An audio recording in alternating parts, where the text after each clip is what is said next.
তাহলে গরু যদি আমাদের মা হয়, যে আমাদের জন্ম দিয়েছে, আমরা তাকে রেখেছি একটা ঘরে, একটা খাটে, একটা বিছানায়।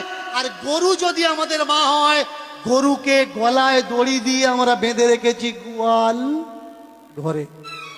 আপনি পারবেন আপনার মার গলায় দড়ি দিয়ে গোয়াল ঘরে বেঁধে রাখতে? পারবেন না। মাকে মা বলছেন, কিন্তু কর্তব্যের সময় গলায় দড়ি বেঁধে তাকে গোয়াল ঘরে রেখে দিচ্ছেন।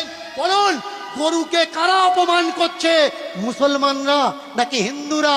গরু যদি মা হয়, বলুন তো গরুর ছেলে মানে বাছুরটা কে হবে? ছোট ভাই হবে। মার পেটে যে হয় সে তো ভাই হয়। এবার বলুন, গরুর বাছুর হলে, বাছুরটা যদি আমার ছোট ভাই হলো, 21 দিন পরে গিয়ে প্রথম দোয়াটা কতদিন দেন? কতদিন পরে দেন?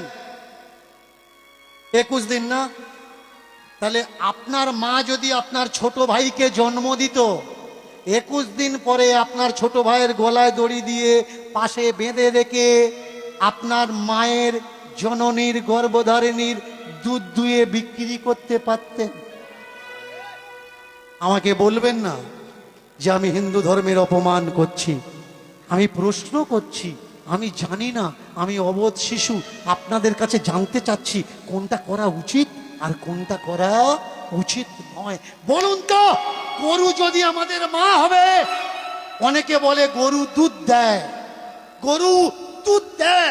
ভালো করে শুনুন, গরু কখনো দুধ দেয় না।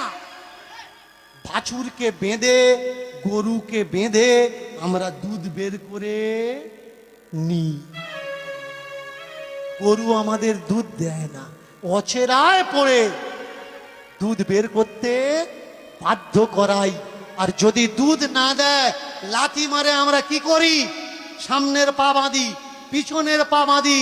বলুন, যাকে মা বলে ডাকছেন, এই ব্যবহারটা যার সঙ্গে দিচ্ছেন, সত্যি কি ঠিক ব্যবহার দিচ্ছেন? এবার বলুন তো, যাকে মা বললেন, এটা আমার মা,